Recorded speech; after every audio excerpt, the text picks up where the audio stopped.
the ground. We have buildings before us, crashed in ruins, melted ruins.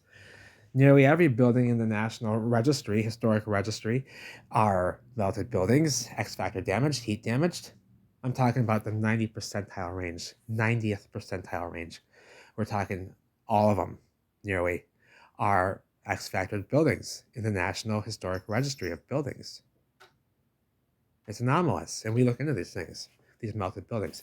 However, I'm interested as well in the workings of the world within those bricks, the world within those melted bricks. Sure, the shells of the buildings are melted, but what was inside of those shells is interesting as well. How'd they move those bricks around, baby? Well, here's a good candidate. No, this ain't no wagon cart with an engine stuck on it, baby. Well, in a sense it is. No, it's not, though. This is a work of art. Mr. J. Leno here, he knows it. He's in the know, baby. And he's not buying these vehicles for pretty pennies for nothing, for shits and giggles. He knows what the fuck he's dealing with, baby. Let me introduce you to the Autocar. The Autocar Coaltruck, baby. Guess what? This bad boy here can haul 2 tons of coal. 2 tons in the wood bed right there. 2 with the wood wheels that are original, with the original rubber.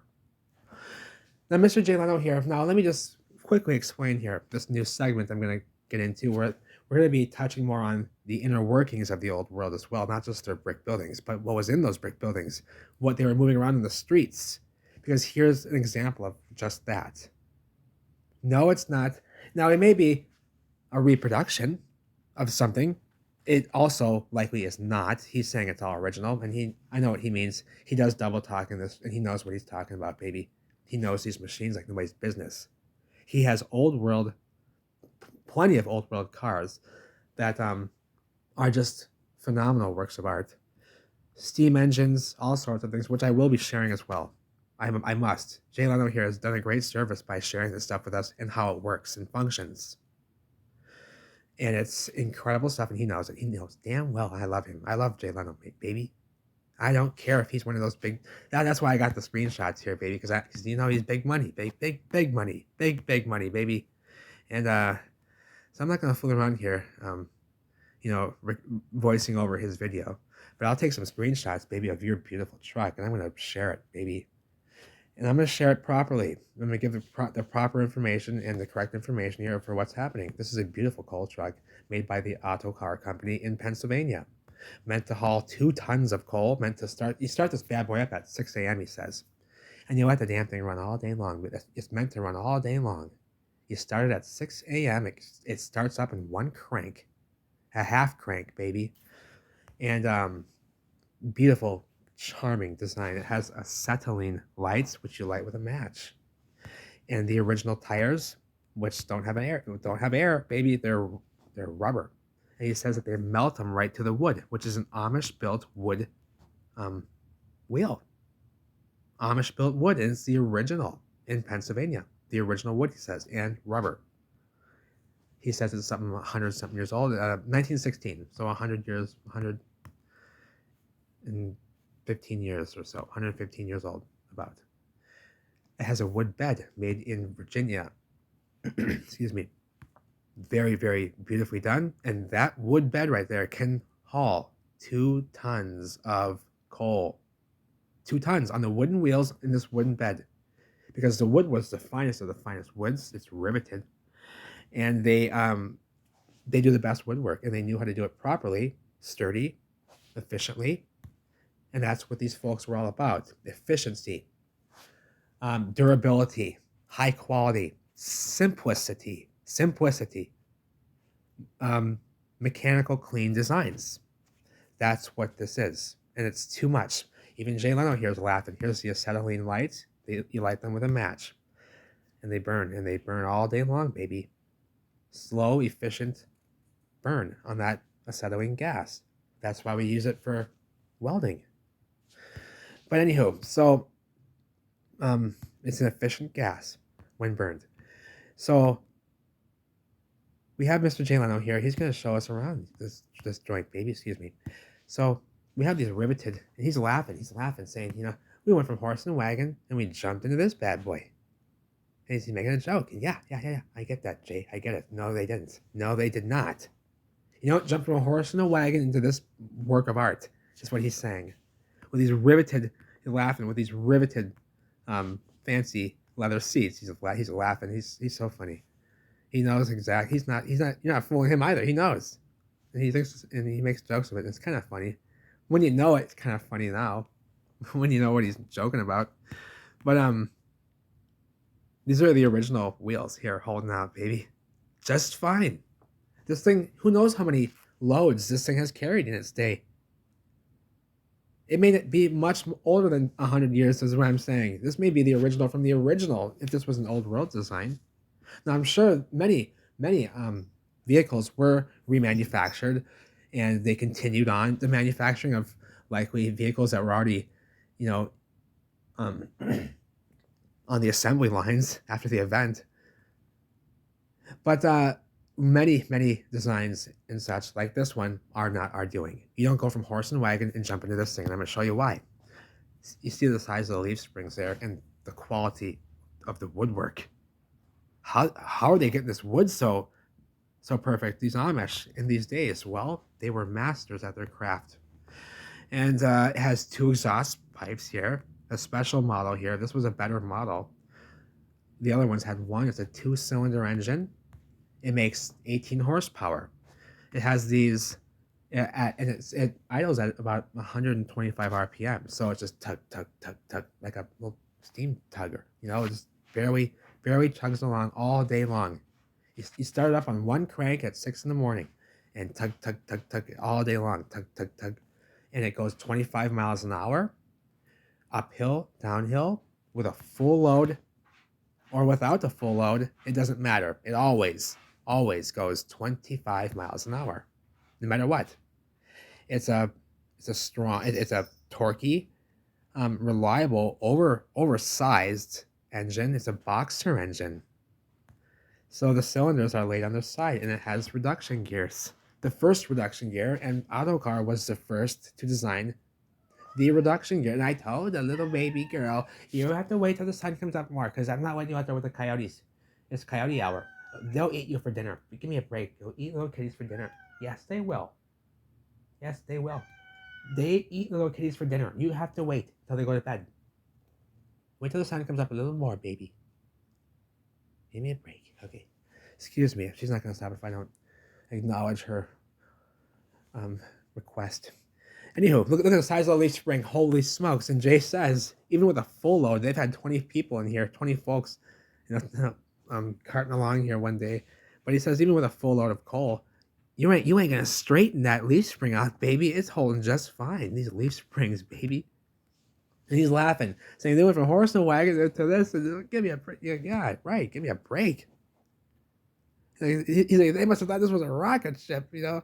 Yeah. They weren't in the wagon, baby. And you know that, Jay. I love you, Jay. They weren't in no wagon. And then jumping into this bad boy. And this ain't just an engine stuck on, because he's a work of art. Look at the reduction gear here. Look at the leaf springs. Look at the riveted fucking frame.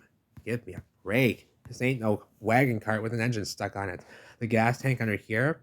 And wait till you see this engine, baby. This engine is a charm. It's got a hand throttle. Here it is from the, just a beaut. And it's never sagging, baby. It's never sagging, baby. Because of those leaf springs. You saw those leaf springs all stacked up, baby? This thing is never sagging down, ever. It's always at this upright, beautiful position. Ready to go, baby. 25 miles an hour, uphill, downhill, full load or not. You like those with a match? Has these beautiful brake levers here, old world levers and such. That's old world stuff, baby. And your handles up here. I love it. And look at this here, the brake, mechanical brakes, fully mechanical brakes. He's got one new unit right there on it, but the rest of it's all original because it holds out that well. Oops, we're gonna lose that. Oh. So everything else original. Here's the brakes, mechanical brakes. You see behind the hub there, and it has old style hex nuts in the hub. Lug nuts in the hub. So he's trying to get this up. The damn thing comes back down. Oh shit. He gets it up though, and look at this. A boxer engine. One wire. This is incredibly advanced if you think of it. If you know this stuff, This is so simple, so efficient, yet so durable, and it still runs today. He's never had to crack this engine open and service it yet. They've only just been keeping the oil fresh and clean and putting fresh fuel in it. That's all they've been doing with it, and new spark plugs. And Autocar was actually the first to come up with these spark plugs, these ceramic spark plugs, the Autocar company. They were the first to design these types. It only has one live wire, really, and then these are spark plug wires here and here coming off the Magneto. And they go to each cylinder, and it has exhaust on each side. This is so incredibly simple, but so advanced. There's no way to jump from a horse and a wagon to this well thought out boxer engine. It's a boxer. And holy smokes, no, they're not. It has massive flywheels that are meant to turn, baby, and they don't stop. Here's the intake and the exhaust valves here, the valve springs. You can see them on that side poking out. They're enormous. He thinks this may be a 4-liter two-cylinder. So massive pistons. 4 liters, 2 cylinders. Okay. Now he's pointing here down below. There's a little lever you pull, and it drains. It starts to drain oil out, and that means you have oil in the engine. And then you shut that valve. There's another valve up here. You open that up, and you let it drain out until it just drips, and that means you have a full level. You have the correct level of oil. Okay, Kitty, I'll let you out now. Okay, why are you going back there? I don't know what she wants. Or the crows scaring you out there. The crows wake up and they're noisy. So yeah, so you open you open up the bottom piece here, and you make sure you got oil running through. You open up the top one, and you don't want that drain. You don't want too much. So you want the top valve here just trickling down, and that means you have the oil just right at the right level, because you're meant to run this thing all day long. This is a well thought out design, but made the simplest way so that it can be efficient and bulletproof. And he's showing you, he's boxing here, showing you the motion of the pistons here. Oh, he's throwing the knuckles here, baby. Maybe a knuckle sandwich. And look at the watch. He has a fancy watch. Okay, so one wire in the whole joint. There it is. There's the one wire, baby. Magneto. There's a Magneto. Here's the enormous radiator. You just throw water in there. And let me see these flywheels. They're massive, massive flywheels. Well thought out design. This is no way. This is 1916. Ain't no way, baby. This can haul a pallet or two, baby. This thing can haul a pallet or two. I would think. I'd be comfortable with it. You know, I'd be comfortable with this vehicle doing that. Down any bumpy road. He says it's very smooth. He'll take it out for a drive in a moment. Very smooth drive. Has a hand throttle up here. He's getting that in position. He's about to crank the sucker here. And the damn thing won't start. Okay, he's cranking out. He's cranking almost. saw stars right there. He saw stars. He's saw seeing stars right there, baby. He tries it again. He's seeing more stars. Then what the hell? Now he's going over here now with the fuel. It has these two valves you can open up on either cylinder, and you can pour fuel directly into the cylinder. Because what this does here, the crank, like a lawnmower pull, it with vacuum, it creates vacuum and pulls fuel into the cylinder, right? Like a pull cord, like the pull cord, idea. You crank it, with vacuum, you're pulling fuel into the cylinders. Well, okay, I'll let you out now. Just a moment here. Oh, what a beautiful morning.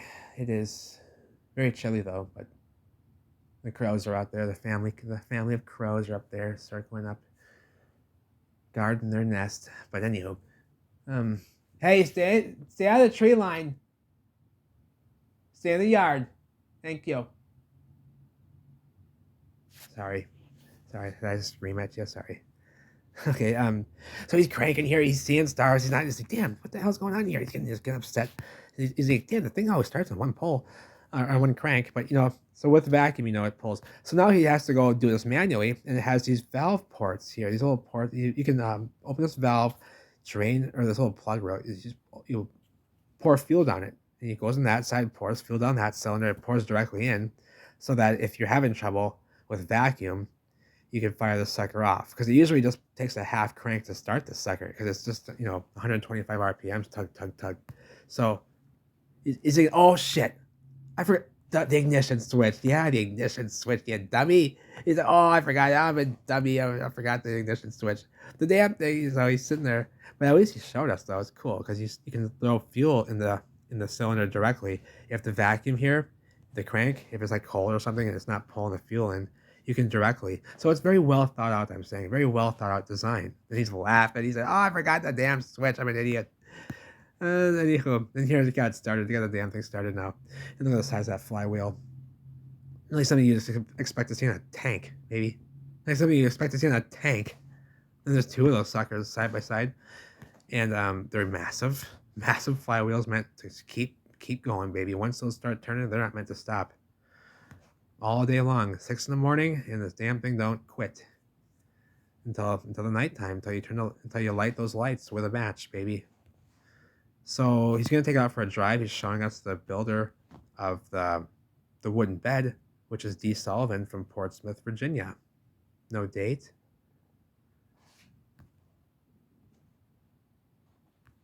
And he was on Middle Street. This is where he was, Middle Street. So again, this is an Autocar, a 1916. Here's the fuel tank underneath. The engine's right here. And fancy seat here with the rivets. And it's a beautiful design. That's why Jay buys these. He knows what they are. It's not just a crappy, wagon cart with an engine stuck on it like people think. That's a misnomer, baby. That's a huge misnomer, this reduction gear. That's a huge misnomer with that enormous reduction gear and this leaf spring here that can hold 2 tons of coal. Or bricks. There you have it. They had vehicles, baby, is what I'm saying. Look at the rivets are melted too. Those stamp rivets there are blown out. I don't know what happened there. Maybe they banged it up against something. It's been around for some time, so we don't know. The wood, he thinks, is all original. He says the wood and all that, and the tires and the wheels and everything. They've only had to just paint. They painted it up a bit, and what else do you say he did? And they keep the fuels and the levels topped off. So here's the reduction gear. It's a massive reduction gear, and one of the first designs.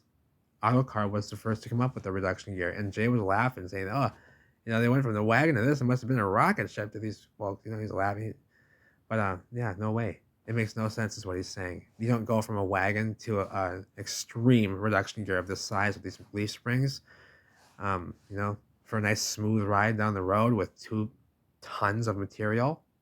That ain't normal, is what we're saying here. That's not normal.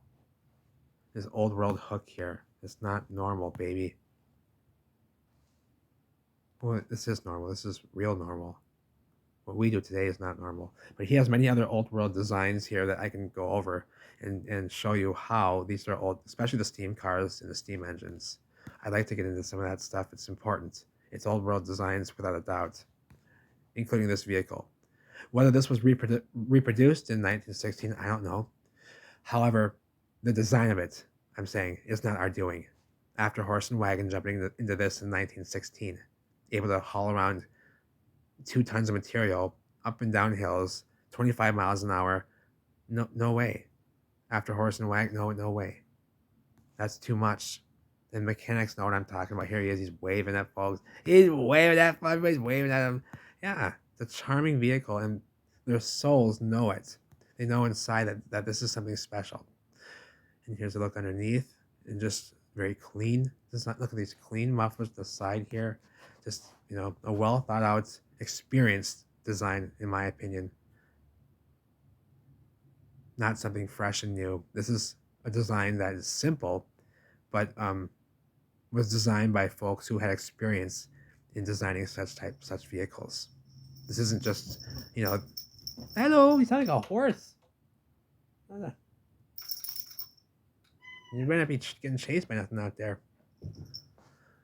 I love you all. Take care. This is the 1916 Autocar Coaltruck.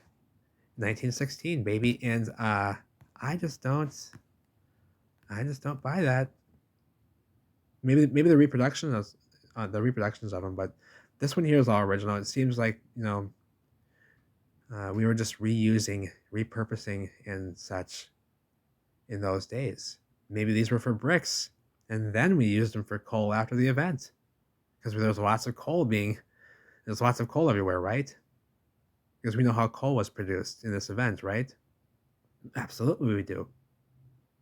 This event easily, um, or it did produce coal, but maybe these were brick trucks, eh?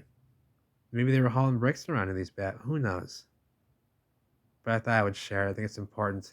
There are misnomers when it comes to this, and misunderstandings going around when it comes to the technology and the workings of the old world as well. So I think it needs to be addressed. This is anomalous as well, is what a mechanic is telling you. This is anomalous as well. In my opinion, for the time period, yes, it is. And I think others would agree. I love you all. Take care.